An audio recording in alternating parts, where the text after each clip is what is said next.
Good afternoon students, welcome back my YouTube channel. कल हमने बात करी थी यूजीसी नेट में पेपर फर्स्ट जो है हमारा, उसकी हमारी फर्स्ट यूनिट स्टार्ट करी है हमने टीचिंग एप्टीट्यूड, जिसमें मैंने आप लोगों को कल एजुकेशन के बारे में बताया था कि टीचिंग से पहले ये जानना जरूरी है कि एजुकेशन क्या है। एजुकेशन में मैंने आप लोगों को 2 डेफिनेशंस बताई थी, ठीक है, कि शिक्षा जो है वो एक द्विमुखी प्रक्रिया है। द्विमुखी में जो है वो शिक्षक और छात्र आते हैं। और नेक्स्ट डेफिनेशन जो है जो जॉन डीवी ने दी थी, उन्होंने बताया था कि शिक्षा जो है वो एक त्रिमुखी प्रक्रिया है। त्रिमुखी प्रक्रिया में क्या क्या आया था? शिक्षक, छात्र और तीसरा था पाठ्यक्रम। आज हम बात करेंगे टीचिंग के बारे में, ठीक है, शिक्षण के बारे में। तो जो आपकी फर्स्ट यूनिट है टीचिंग एप्टीट्यूड, उसमें हम उसका अर्थ, मीनिंग, प्रभावित करने वाले कारक, जो इफेक्टिव मेथड्स ऑफ टीचिंग है वो पढ़ेंगे, उसका उद्देश्य पढ़ेंगे, क्या एम्स है उसका, उसके चर के बारे में पढ़ेंगे, सहायक सामग्री जो टीचिंग एड्स यूज किए जाते हैं टीचिंग को इफेक्टिव बनाने के लिए, उसके बारे में बात करेंगे, चरण और उसकी प्रकृति यानी नेचर के बारे में हम बात करेंगे। तो ये सारे टॉपिक जो है वो हम टीचिंग एप्टीट्यूड के अंतर्गत पढ़ेंगे। तो आज सबसे पहले हम बात करते हैं अर्थ की, टीचिंग एप्टीट्यूड का क्या अर्थ है। तो सबसे पहले हम बात करेंगे टीचिंग के बारे में कि शिक्षण क्या है। तो शिक्षण जो है वो आपकी एक सक्रिय अंतःक्रिया है। अब ये सक्रिय अंतःक्रिया जो है वो किसके बीच होती है? वो होती है छात्र और शिक्षक के बीच।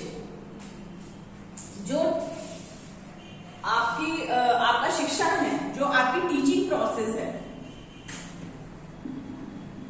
जो आपकी टीचिंग प्रोसेस है वो किसके बीच होती है?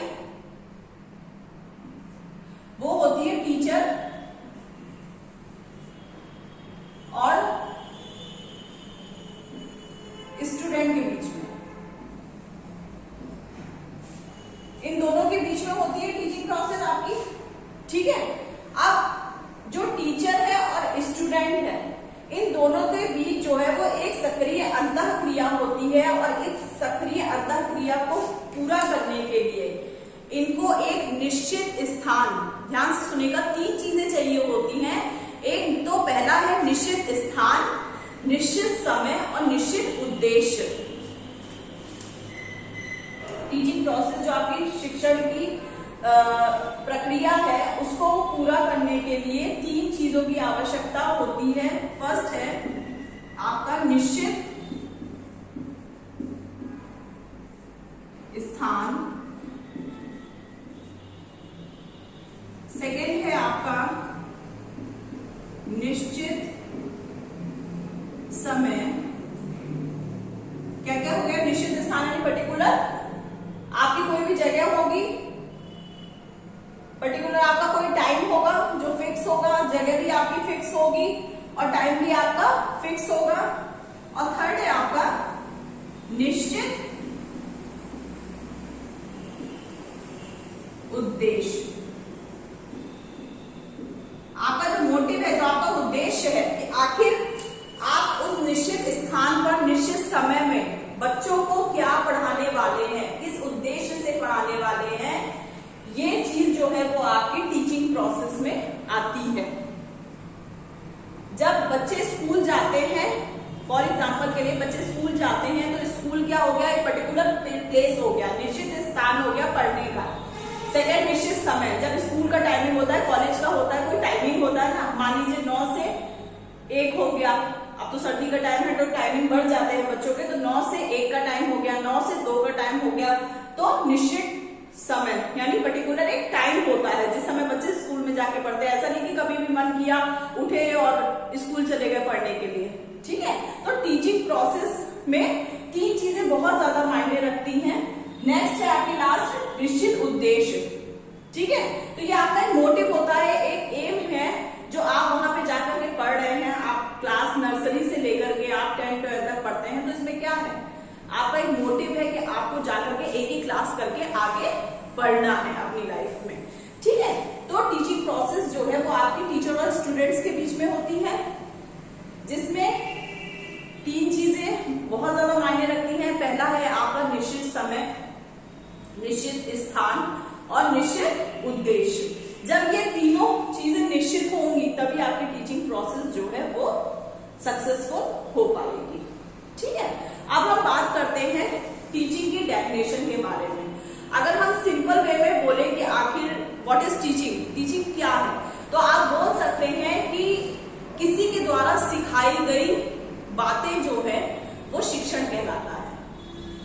टीचिंग के लिए आप कह सकते हैं कि किसी के द्वारा सिखाई गई चीजें या बातें जो है वो शिक्षण कहलाता है। आपको किसी भी चीज के बारे में कोई भी कुछ भी सिखाता है तो वो कहीं ना कहीं वो आपके लिए टीचिंग हो जाती है, क्योंकि आप उससे कुछ ना कुछ सीख रहे हैं। ठीक है, तो अगर डेफिनेशन के तौर पे हम देखते हैं तो हम कह सकते हैं कि teaching is the process of attending to people needs, experience and feelings and intervening so that they learn particular things and go beyond the given. मतलब शिक्षण जो है वो लोगों की जरूरतों, उनके अनुभवों और उनकी भावनाओं पर ध्यान देने और उनके अंतर्गत करने वाले हस्तक्षेप की प्रोसेस है, ताकि वो उन चीजों से कुछ ना कुछ सीख सके और आगे बढ़ सके। ये तो मैंने आप लोगों को इस सिंपल लैंग्वेज में बताया कि शिक्षण क्या होता है। अब अगर हम समाजशास्त्रियों के अनुसार देखें, जो भी साइकोलॉजिस्ट थे या जो भी सोशलॉजिस्ट थे, उन्होंने जो भी डेफिनेशन दी है टीचिंग की फील्ड में, जिनके बारे में हमने कल भी बात करी थी, जॉन डीवी। तो जॉन डीवी ने टीचिंग की फील्ड में बताया है कि जिस प्रकार से शरीर के विकास के हेतु भोजन की आवश्यकता होती है, जिस प्रकार से शरीर के विकास के हेतु भोजन की आवश्यकता होती है, उसी प्रकार से सामाजिक विकास हेतु शिक्षण की आवश्यकता होती है। जॉन डीवी जी ने बताया है। इसके एक डेफिनेशन तो ये है जॉन डीवी जी के बारे में। नेक्स्ट सेकंड डेफिनेशन जो है वो आपकी लॉक ने दी है। फर्स्ट तो है आपकी जॉन डीवी जी वाली, ठीक है। नेक्स्ट है आपकी लॉक के अनुसार जॉन डीवी जी वाली मैंने आपको बता दी कि जिस प्रकार से शरीर के विकास के हेतु भोजन की आवश्यकता होती है, उसी प्रकार से सामाजिक विकास हेतु शिक्षण की आवश्यकता होती है। नेक्स्ट सेकंड जो है आपकी लॉक ने बोला है, सेम इसी से मिलती जुलती डेफिनेशन है। तो इसमें लॉक ने बोला है कि जिस प्रकार से पौधों के लिए कृषि विज्ञान की आवश्यकता होती है, जिस प्रकार से पौधों के लिए कृषि विज्ञान की आवश्यकता होती है, उसी प्रकार से मनुष्य के लिए शिक्षा की आवश्यकता होती है।